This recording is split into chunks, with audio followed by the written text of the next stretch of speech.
Well, howdy, howdy, howdy. Nearly Senior Citizen here. Greetings, boys, girls, and all of our non-binary friends, and welcome to this brand new day. Yes, indeed.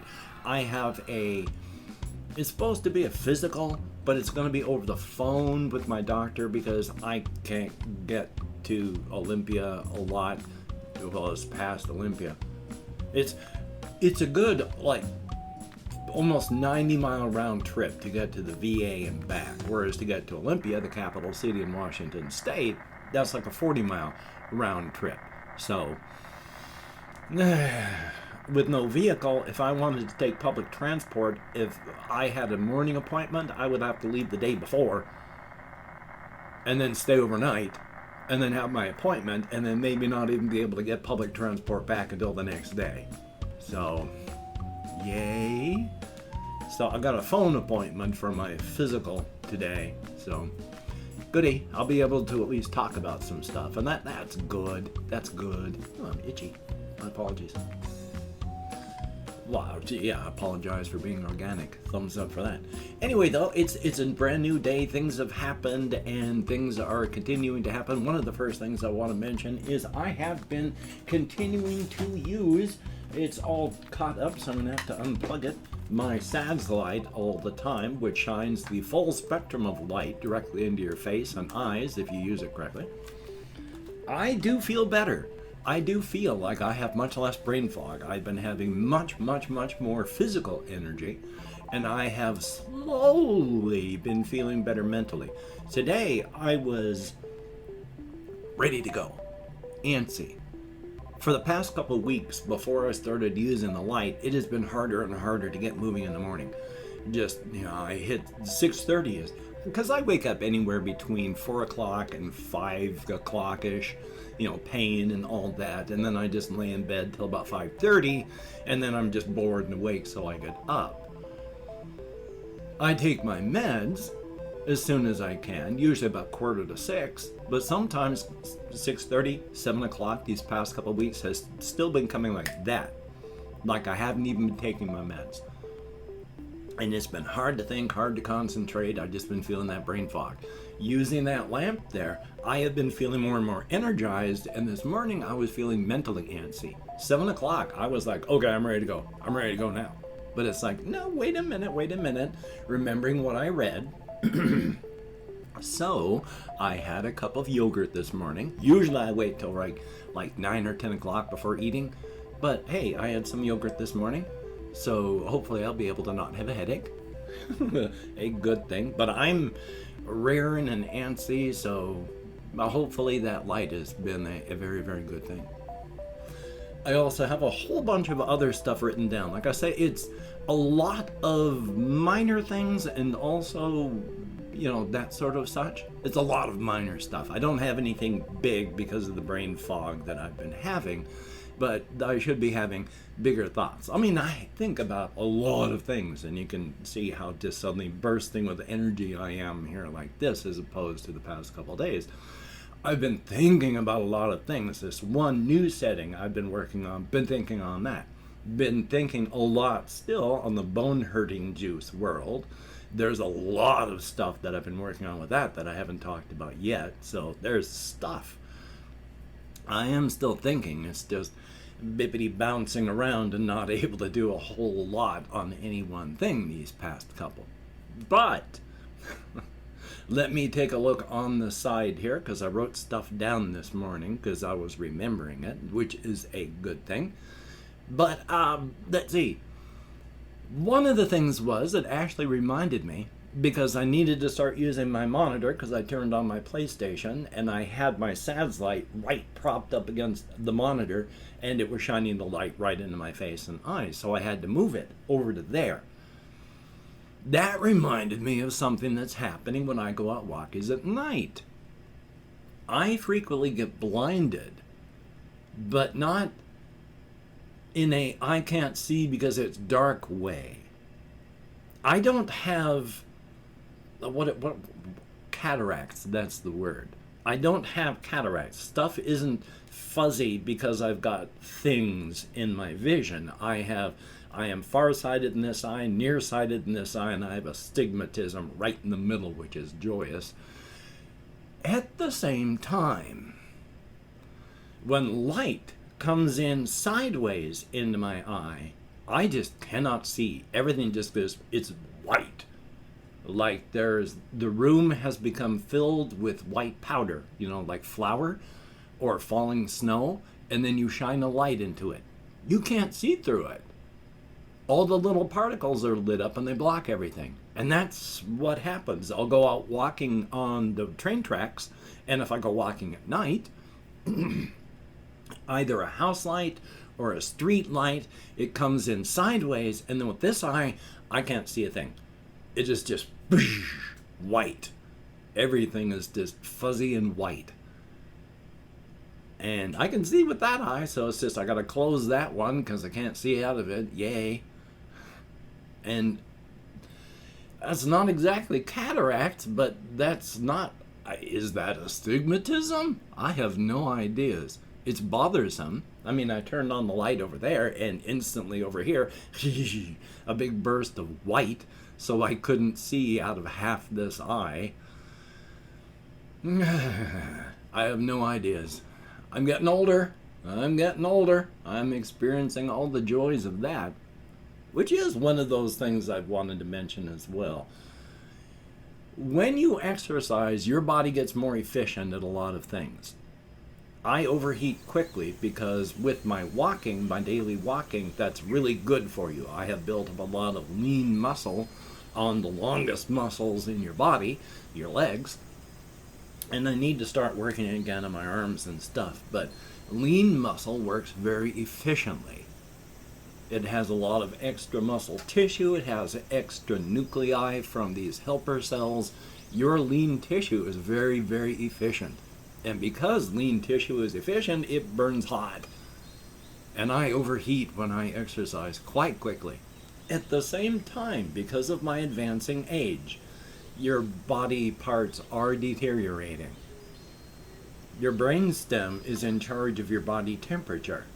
There's two things going on in there. Number one, deterioration with age. When you get older, you feel colder. There's a couple reasons for that, but one of them is your temperature regulator starts to fail, and you feel cold all the time. Because of my advancing age, I feel cold all the time because of that. As well as because I was taking care of my wife and not myself. I let myself go badly while I was married. I spent most of my 12 years between 240 and 290 pounds. I was one heavy boy. After my wife died, my weight ballooned upward to over 325. Ugh. And then I got really, really sick, and I could not eat or drink. Well, I could drink some, and I could eat a little, but I threw up 99% of everything I ate and drank. I went from 325 pounds to 160 in about a month and a half before everything stabilized and I could start to eat. When you gain weight, your body puts that as the baseline for things. So because I get colder, because I don't have as much fat on my body is interpreting that as I'm freezing. And I will always be freezing until I gain 325 pounds again. Not gain 325, get back up to 325. So joy. So I'm cold all the time because I'm getting older. And also, as you get older, you lose cells in your body. They stop dividing. Your skin gets thinner. Your muscles stop bulking up as much. You lose fat. You feel colder because in many ways you actually are. Along with just deterioration of the temperature regulator and, of course, in my case, the weight thing. So yeah, I am alternately so cold and yet move just a little bit, and even like this, I am sweating because I get so warm. And isn't that fun? The answer? No. Life is life, though. Hey, life is life. There's also, I want to talk about this one real quick, but I am also kind of afraid of getting in trouble. I have mentioned before, I do not like the term neurodivergent.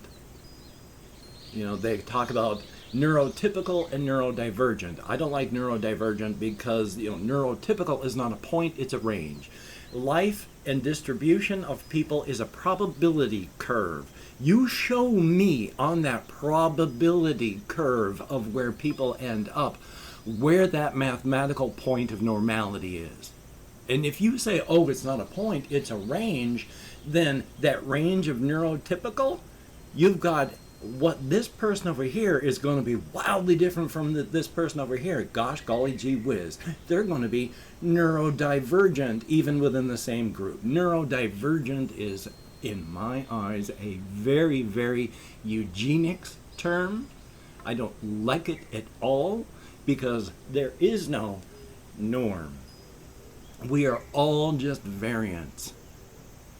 So, I do not like the term neurodivergent, and I've seen a lot of other people that have tried to come up with other things. I like referring to myself as just a neurotypical. You're neurotypical, you're a neurotypical. You fall outside that range, and that is all it is, a range. Somebody else likes neuroatypical. That works as well. But neurodivergent, that just has such a eugenics feel to me. I do not like it. And the biggest thing that I've seen, and others have talked about as well, it depends on your political leanings, of course. If you're more rightward conservative, you're going to be using terms that other people likely will generally find offensive, and you're going to lean into it because, gosh darn it, my freedoms. And so, yeah, you're going to have issues and troubles with words that way. I'm having issues and troubles with words, as mentioned, because of the eugenic-y feel. And then there's also the whole identity before person and person before identity. Apparently, the accepted way of referring to yourself in the autistic community is, hello, I am this is my name, and I'm an autistic person. Not, I am this person, and I have autism. It's identity first. But it's like, I just only discovered where I am, and I don't know how I want to refer to myself in that fashion. And I don't know that I necessarily want people whom I don't know and they don't know me telling me how I need to refer to myself. So there's that. And as I have discovered walking into a minefield, and other people have talked about, I do not know about the entire community. I do not know about the entire online community.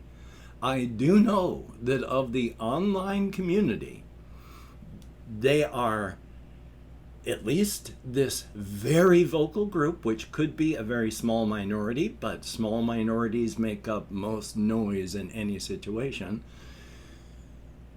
I don't know if they're everybody or just a small group, but they have no sense of humor. None. And if you make any mistake in wording, and even if you don't make a mistake in wording, I made a mistake once of mentioning I'm on the spectrum, and someone with iron boots and iron gloves gave me a beat down because there is no spectrum, you either are or you aren't. Except there is a spectrum, and I got a beat down from the community because of something that is accepted and used and true.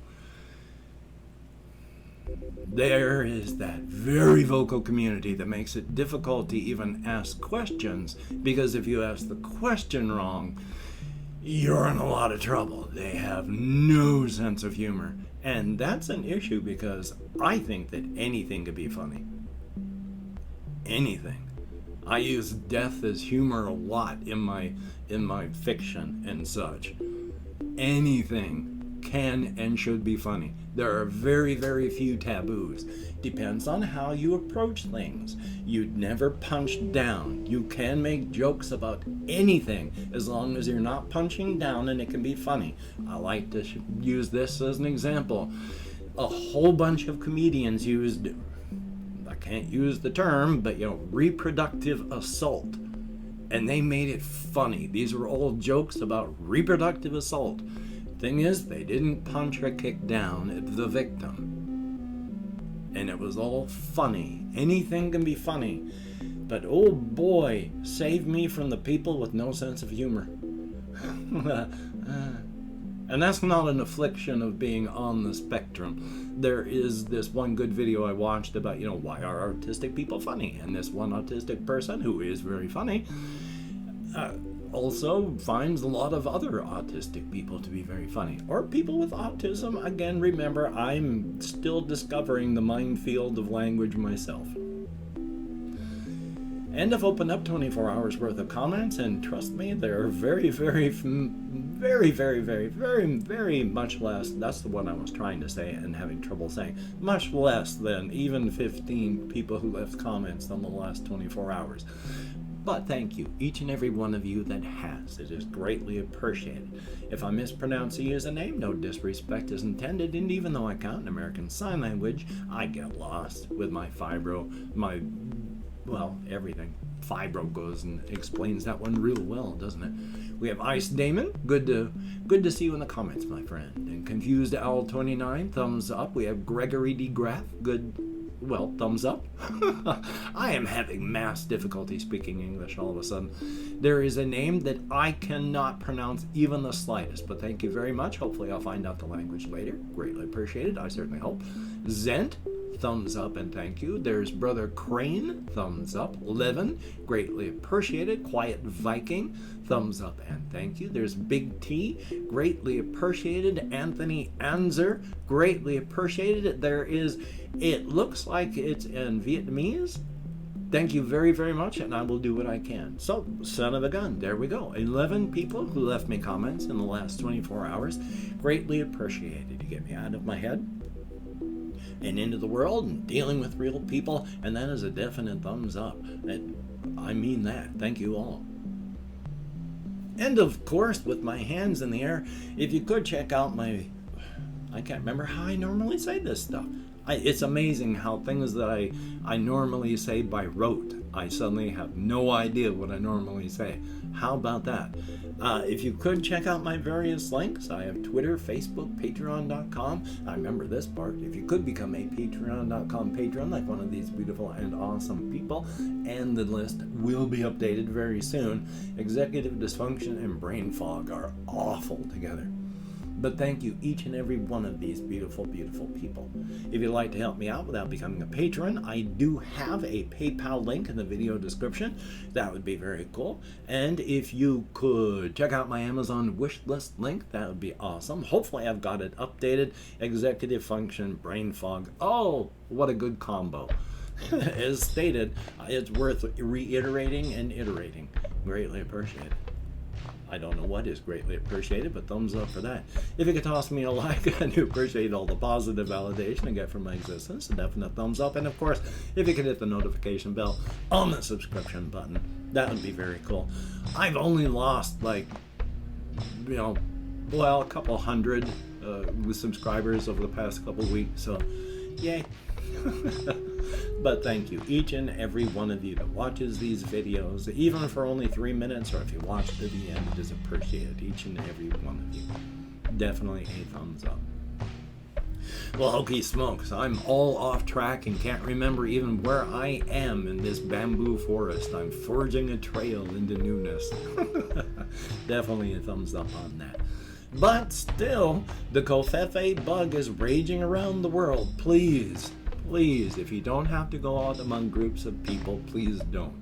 If you do, practice your social distancing. Please wear a mask, wash your hands often, try not to touch your face, get vaxxed if it's available, get a booster when you can, especially if you're in the United States. The government is just dedicated to the concept of getting the entire U.S. vaccinated before we help anyone else. So if you don't get vaxxed, they're just going to dig in their heels and push harder to get everyone vaxxed, which means it's going to be longer before we vax anyone else in the rest of the world. So just get vaxxed. My bracelet fell off. Get vaxxed and thumbs up. So until we meet again, you take care. Have a great day today. I will see you on the flip side, and that is a very good thing. Definitely a thumbs up.